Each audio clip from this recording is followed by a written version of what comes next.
புதுசா ஒரு கருத்தை நுழைச்சிருக்கிறாங்க. ஏன்னா ஏதாவது ஒரு வகையில் பேசப்பட்டுக்கிட்டே இருக்கணும், அவ்வளவு மற்றவங்க நம்மளை பத்தி பேசணும் அப்படிங்கிறதுக்காண்டி அது ஏதாவது சொல்லிக்கிட்டே இருக்கிறது. எந்த அளவுக்கு வந்துட்டாங்க அப்படின்னு சொன்னா, இந்த பெருநாளைக்கு அடுத்து 2 நாள் 3 நாள் அதெல்லாம் கிடையாது. பெருநாளுக்கு மட்டும்தான், பெருநாளுக்கு மட்டும்தான், அடுத்த நாளும் கிடையாது. அப்படிங்கிற ஒரு புது தத்துவத்தை சொல்லி கலந்து கொண்டு இருக்கிறாங்க. அப்படிலாம் கிடையாது. குர்பானி சம்பந்தமாக பெருநாள் தினத்தில் தான் கொடுக்கணும், இந்த 3 நாள் கொடுக்கணும் என்பது தவறு என்பதை நிறைய சான்று. குர்பானி கொடுப்பது நபி வழியாகும்.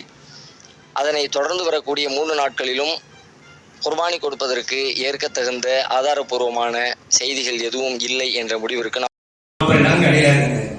ஏன்னு கேட்டா இறைவன் குர்ஆன்ல சொல்றான், ஃபீ அய்யாமின் மஅலூமாத்தின் அலாமா ரஸகஹும் மின் பஹீமத்தில் அன்ஆம். குறிப்பிட்ட அறியப்பட்ட நாட்களிலே நீங்க உதவியா கொடுங்க, குர்பான் கொடுங்கன்னு வச்சுக்கிறீங்க. உதயங்கிற வேணாம், இல்ல குர்பான் உதயங்கிற வார்த்தை அந்த வசனத்துல இல்ல, குர்பான் கொடுங்க. குறிப்பிட்ட நாட்கள், குறிப்பிட்ட நாட்கள்ங்கிறது பன்மை. பெருநாள் அன்னைக்கு மட்டும் சொன்னா எப்படி அது ஒருமையாச்சுல? யௌமின் சொன்னால யௌமின் மஅலூமின் அறியப்பட்ட நாள் அப்படின்றாங்க. அய்யாமின் மஅலூமா அறியப்பட்ட நாட்கள் என்றார். நீங்க பெருநாள் மட்டும்தான் சொன்னா அப்ப குர்ஆன் வசனம் சரிவு கொடுத்தா போயிருமே. நாட்கள் வந்ததுதான் பெருநாள், அதற்கு அடுத்ததுல நாட்கள், அப்பதான் அய்யாமும் மஅலூமாக்கள் அல்லாஹ் சொன்னதிலே பொருந்தும்.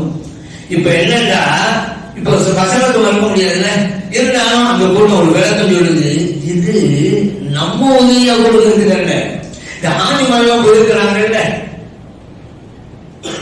மக்காவுக்கு, அவங்க உதவியா கொடுப்பாங்கல்ல, அவங்களுக்கு தான் அப்படி பெருநாளைக்கு கொடுக்கலாம், அதுக்கு அடுத்த சில நாட்கள் 3 நாட்கள் கொடுக்கலாம். அதுதான் அய்யாமும் மஅலூமா சொன்னது ஹாஜிகளுக்கு. அங்கதான் நம்மை போன்றவர்கள் இருக்காங்க. ஏங்க இப்படி சொல்லுங்க? நம்ம கேட்டா அதுக்கு ஒரு விளக்கம். அல்லாஹ் இந்த வசனத்துக்கு முன்னால ஹஜ்ஜை பத்தி தான் சொல்றான். அதனால இதுவும் ஹஜ் சம்பந்தமானது வழங்க முடியாது நமக்கு. அல்ல இதுக்கு முன்னாடி சொல்வான் ஃபின்னாஸ் பில் ஹஜ்ஜி. இப்ராஹிம் அலைஹிஸ்ஸலாத்துக்கு அல்லாஹ் தஆலா சொன்னான், நீங்க மக்களுக்கு அழைப்பு கொடுங்க ஹஜ்ஜுக்கு அப்படின்னு ஆரம்பிக்குது. அப்ப ஹஜ்ஜை பற்றி வரும்போது தானே அய்யாமும் மஅலூமாத்துங்கிறான். அப்ப அதுவும் ஹஜ் சம்பந்தமானது தானே. நம்ம இங்க கொடுக்குற உதவியாக இது எப்படி நீங்க பொறுத்துறீங்க அப்படின்னு ஒரு சில செய்தி கேட்கிறாங்க. சரி, தொடர்ந்து வாங்க, அதையும் தொடர்ந்து வரணும்ல. அவங்க கேட்ட மாதிரி பொருந்ததாங்க நம்மளும் பார்க்கணும்ல. ஆனா ஹஜ்ஜுக்கு பொருந்தது அல்லாஹ் சொல்லிவிட்டா அது நமக்கும் அவங்களுக்கு மட்டும்தான், நமக்கு இல்ல அப்படிங்கிறாங்கல்ல. அங்கேயும் உடம்பட்டு போகுது. ஏன் தெரியுமா?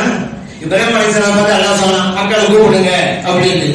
அதுக்கு அடுத்து அல்லாஹ் சொன்னா, நீங்க கூப்பிட்டீங்களாக்கா யௌதூக ரிஜாலன், அவங்க எல்லாம் வருவாங்க, நீங்க ஹஜ்ஜி செய்து வருவாங்க, நடந்து வருவாங்க.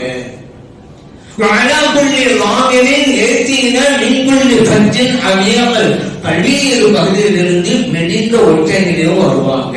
அல்லாஹ் சொல்றான். அல்லாஹ் சொல்லிட்டா அது அப்படித்தான் சொன்னா, இதையும் அல்லாஹ் சொல்லிட்டாலும் அப்படியே பின்பற்றுங்க, நடந்துவாங்க. அல்லாஹ் சொன்னதுதானே இல்ல, அந்த நீங்க மட்டும் சொன்னது குர்ஆன் அந்த நீங்க மட்டும் இறங்கினதா? அந்த காலத்து மக்கள் மட்டும் இறங்கினதா? இல்ல காமதனாவுக்கு இறங்கினதா? காமதனாவுக்கு இறங்கினாங்க. வெளியில ஒரே தினம் போனீங்க, எப்படி போறீங்க? அல்லாஹ் சொல்லிட்டு அப்படியே செய்யணும். செய்யல அதே மாட்டேங்கிறீங்க. இங்க மட்டும் அல்லாஹ் அதே சம்பந்தமானதான் சொல்லி இருக்கிறான். அதனால அவ்வளவு தான் நம்ம விளங்கணும் அப்படிங்கிறாங்க. சரி, அடுத்து அது தொடர்ந்து அல்லாஹ் பேசலாம். அதோடு நிப்பாட்டல. அடுத்து நம்ம கொடுக்கிற உதவியா பத்தி அல்லாஹ் பேசலாம். ஒவ்வொரு சமூகத்தினருக்கும் உதவியா கொடுக்கிறத நம்ம மார்க்கம் ஆக்கணும். அவ்வளவு பேர் உயர்ந்த வழக்கம் இது. உங்களுக்கு மட்டும் இல்லைங்க, முஹம்மதியா அவர்களே, உங்களுக்கு மட்டும் இல்ல, எல்லா சமூகத்திற்குமே நான் மார்க்கம் ஆக்கணும் அப்படின்னு அல்லாஹ் சொல்லலாம். அப்ப உதவியா பத்தி சொல்லிட்டாங்க. சரி, அடுத்து வாங்க. நீங்க உதவியா கொடுக்குறீங்கல்ல ஒட்டகம். புதுமை அப்படின்னு சொன்னாக்கா கொள்ளுக்கிறதுல அர்த்தம். ஒட்டகத்தையும் எழுக்கும், மாட்டையும் எழுக்கும், ஆட்டையும் எழுக்கும். அல்லாஹ் பொதுவா புதுமை இதுக்கு பல விளக்கங்கள் இருக்கு. ஆனா பல வெளிப்படையை பார்த்தா ஒட்டகம் தான். அல் பதனத்துன்னு சொன்னா ஒட்டகம் தான்.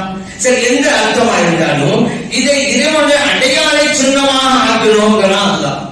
ஏதோ ஒட்டகம். இப்ப நம்ம சொல்ல ஒரு ஆள் கேட்கிறாரு, அல்லாஹ் தஆலா உதவியா சப்ஜெக்ட்ல தான் ஒட்டகத்தை இறைவனுடைய அடையாள சின்னங்கள் சொன்னா, அதனால ஹாஜிகள் எல்லாம் அவங்க கொடுக்குறாங்களே, அது இறைவன் அடையாள சின்னம் அல்ல.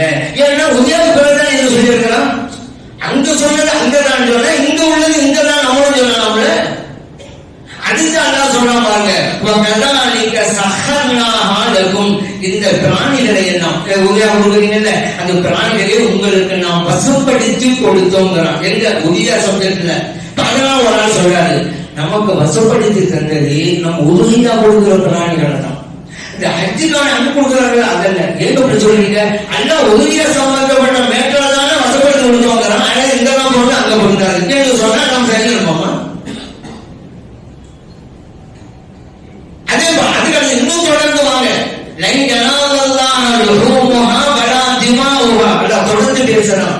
நீங்க உதவியா கொடுக்குறீங்களே, அதனுடைய இரத்தமோ மாமிசமோ இறைவனை போய் அடைவதில்லை. வலாக்கின் தக்குவா, அது உங்களிடம் இருக்கிற அந்த தக்குவா தான், எதை எச்சம்தான் அல்லாஹ்வை போய் சேருகிறது என்று அல்லாஹ் தலைவரம் சொல்றான். ஒரு நாள் அங்கே வந்தாரு, அவர் என்ன சொல்றாரு, நீங்க உதவியா கொடுக்குறீங்கல்ல, அதுதான் அல்லாஹ் போய் சேராது, தக்குவா தான் போய் சேரும். ஏங்க ஆங்கிலம் அங்க கொடுக்குறாங்க, அதுதான் ஏன் இது உதவியா பற்றி உள்ள மேட்டை சொல்லும் போது அல்ல அந்த வசனத்தை சொல்லி இருக்கலாம் என்று ஒருவர் சொன்னால் அது சரி என்றீர்களா இல்லையா? அதை மறுப்பீர்களா? ஏங்க சம்பந்தம் எல்லாம் அறுப்பு சம்பந்தமா வருகிறது. இங்க உள்ளது அங்க வருதும், அங்க உள்ளது இங்க வரும், இதை கூட விளங்க தெரியாத. ஆய்வு என்ன அப்படியே நான் சொல்றேன் அப்படின்னா அங்க பேர் ஆய்வா? ஆய்வுகளும் பொருத்தி பார்க்கணும், அங்க என்ன இருக்கு இங்க என்ன இருக்கு. அப்படியான ரெண்டையும் நினைத்தால் எப்படி, அதுதான் ஆய்வு. அங்க அப்படி வந்திருக்கு, அதனால அதுதான். அப்ப இதோட அப்படி வந்திருக்கு, அதனால உயிராகதான் உயிரியா.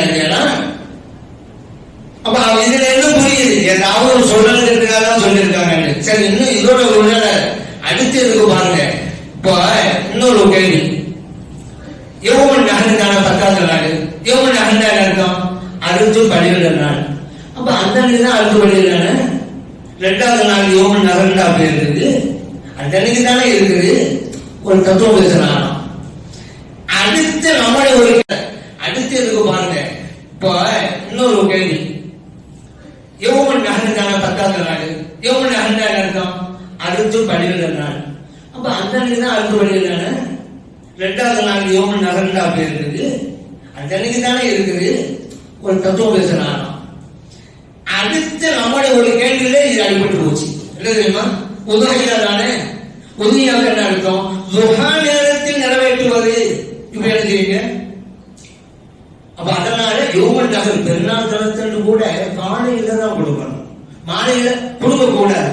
ஒரு ஆள் சொல்றாரு, ஏங்க உதவியாக தானே இது பேரு, உதவியான அர்த்தம் துஹா நேரத்தை கொடுக்கறது தானே, நீங்க சாயங்காலம் கொடுத்தா அது துஹா நேரமா? அதனால 10 அன்னைக்கு காலையில மட்டும் தான் கொடுக்கணுங்கிறாரு. அவரும் ஒரு ஆய்வு பண்றாரு. சரியாமா? இதெல்லாம் ஒரு விவாதமா யௌமுன் நஹர் பேர் வந்துருச்சு. சரி, அப்படி பார்த்தா அரஃபாவுடைய நாள் ذுல்ஹஜ் மாதம் பிறகு சொல்றோம்ல, ஹாஜி எல்லாம் அங்க போறாங்க. வஹாபியர்களுக்கு இது ஒரு கேள்வி, நம்ம ஒரு கேள்வியை வைக்கணும். அரஃபா அன்னைக்கு பகல்ல தங்குவாங்க ஹாஜிகள். ஒரு ஹாஜி பகல்ல தங்கல, நைட்ல தான் போய் தங்கல. அதான் பிடிச்சா பெருநாள் ஹஜ்ஜு கூடுமா? வஹாபிகள் சொல்றாங்க கூடாது அப்படின்னு சொல்லிட்டா, ஏன் கூடாதுன்னு நம்ம வாங்க செய்வோம், அது ஒரு தின சப்ஜெக்ட். ஆனா கூடும் அப்படின்னு சொன்னா, இப்ப நம்ம கேட்போம்ல, யௌம அரஃபாங்கிறது பகல்ல மட்டும் தானே, மகரிப் ஆனவனாதான் யௌம அரஃபா முடிஞ்சு போச்சுல. அரஃபா நீங்க தங்கணும் சொன்னா பகல்ல தங்கினாங்க, இரவு வந்து பெருநாள் நைட்டுங்க, பெருநாள் நைட்டு தங்கினாங்க, எப்படி அரஃபாவுடைய நாள்ல தங்கினாங்கன்னு வரும். நம்ம கேள்வி கேட்டா என்ன வருது? அப்ப யௌமுன் நஹர் தத்துவம் அடிபட்டு போச்சு. இன்னொன்னு தெரியுமா? ஐயாவும் தஷ்ரீக்குங்கிறோம்ல, தஷ்ரீக்குடைய நாட்கள், தஷ்ரீக்குன்னு அர்த்தம் அல்வா சொல்றீங்க. அப்படி நம்ம அடுத்தது வந்து பேசுறாங்க. தஷ்ரீக் என்றாலே இந்த மாமிசத்தை உலர்த்து போடுவாங்கல்ல, நம்ம சில உபகரணம் போடுவாங்க. அந்த மாமிசத்தை காய வைக்கிறதுனால தஷ்ரீக். இல்லாட்டி அந்த நாள் ஐயாவும் தஷ்ரீக் பேர் வைக்கணும். மாமிசத்தை உலர்த்துகின்ற நாட்கள், அது அஞ்சமே அதுதான். நீங்க உறுதியாக கொடுக்க கூடாது. அப்படி எப்படி உலர்த்துறது? அப்ப ஐயாவும் தஷ்ரீக் பேர் அமைச்சாங்க, பேர் நம்மளா கொடுத்தோம், நபி ஸல்லல்லாஹு அலைஹி வஸல்லம் பேர் கொடுத்தாங்க. ஐயாமு தஷ்ரீகி குல்லஹா தபஹன் அப்படின்னாங்க. ஐயாமு தஷ்ரீகி ஐயாமு அக்லின் வ ஷுர்பின்னாங்க. இந்த தஷ்ரீகுடைய நாள் இருக்குதுல, தஷ்ரீகு நாள் சொன்னா 11, 12, 13 நம்ம தக்பீரா சொல்றோம்ல, அந்த நாள் தான். அது சாப்பிடுகின்ற நாட்கள், அருந்துகின்ற நாட்கள் அப்படின்னாங்க. முஸ்லிம்ல பதிவு செய்யப்பட்டாச்சு. அப்படின்னா பெருநாளை கொண்டாடுங்கன்னு அர்த்தம். அப்ப 3 நாளைக்கு அடுத்து 3 நாளைக்கு அது அடுத்ததாங்க நம்ம பெருநாள். அதை அறுக்கக்கூடாது. அப்ப எங்க நம்ம பெருநாள்? சலதாட்டம்னு சொல்றாங்க, அது பெருநாள். நோக்கத்தை கூட தடை செஞ்சிருக்காங்க. பெருநாளைக்கு அடுத்து 3 நாள் வருது, கஷ்டப்படாது. நோக்கத்தை வேணாங்க, பெருநாள்ங்கிறதுனால சாப்பிடணும். அழுதுகின்ற நாட்கள் குர்பானி உதயம் கொடுத்தா தானே சாப்பிட முடியும். மகா பேருந்து சொல்லுவாங்க, இந்த பெருநாளைக்கு முடிச்சுக்கல அது 3 நாளைக்கு சாப்பிட்டுட்டே இருக்கு அப்படின்னு. சரி, பெருநாளைக்கு உதயம் கொடுத்தோடு எல்லாரும் கொடுத்து முடிச்சிருந்தாலும் அவரு சாப்பிட்டாரு இல்ல. அப்ப இந்த 3 நாட்கள் என்ன செய்வாரு அவரு? சலதான் சொல்லிட்டாங்க, உண்ணுகின்ற நாட்கள், அருந்துகின்ற நாட்கள். பெருநாளை கொடுத்து அப்படியே முடிஞ்சுட்டா அருந்துகின்ற நாட்கள் நடக்கிறப்போ உண்ணுகின்ற நாட்கள் இல்ல. அப்ப எப்ப செலவாக சொல்றது பொருங்க, நீங்க உதவியை அந்த 3 நாட்களில் கொடுத்தால்தான் பொருள். எவ்வளவு தெளிவாக இருக்கிறது. ஐயாம மாலுமாத்து ஹஜ்ஜுக்கண்டு இருக்கிறான். அப்ப இந்த ஹஜ்ஜுக்கு என்ன செய்யறது? சரி, நபி ஸல்லல்லாஹு அலைஹி வஸல்லம் ஐயாம தஷ்ரீக்கு குல்லுஹா லகுன், தஷ்ரீக்குடைய எல்லா நாட்களும் அறுத்து பலியிடுகிற நாட்கள். அமர்ல இருக்குதுல, நீங்க வாழாதீங்க ஒரு பதில் வச்சிருப்பாங்க இருக்குது. அது ஐப்பான ஹஜ்ஜு, ரொம்ப கைவான அஞ்சலியெல்லாம் பின்பற்றது இல்ல வாழ்க்கையில அப்படின்னு நினைச்சிட்டு இருக்காங்க. அன்றாட தொழுகையில நெஞ்சுக்கு மேல கை கட்டுறாங்க. பக்கா பலவீனமா அஞ்சுதுங்க. எத்தனை சொல்லிட்டோம், பலவீனமா அஞ்சீத வச்சுக்கிட்டு நீங்க நெஞ்சில கை கட்டுறீங்க. பலவீனமா அஞ்சீத சொல்றது உங்களுக்கு எங்க இருக்கு? தார்மீக உரிமை கிடையாது. டெய்லி கை கொள்றாங்க, கைவான நீங்க வேண்டாம் சரி நிரூபிச்சிருங்க. லட்ச பரிசு அடிச்சு பல வருஷம் போச்சு, இன்னும் யாரும் முன்னு வரல. அப்ப அப்படி இருக்கும்போது நீங்க பலவான வச்சு அமல் செஞ்சுட்டு இருக்கும்போது மற்றவங்க செஞ்சா அது பலவீனம் தட்டுறதுக்கு செய்கிற வழிகள். அதனால நபி ஸல்லல்லாஹு அலைஹி வஸல்லம் அவர்கள் சொன்னதன் பிரகாரம் நம்ம செய்யணும்.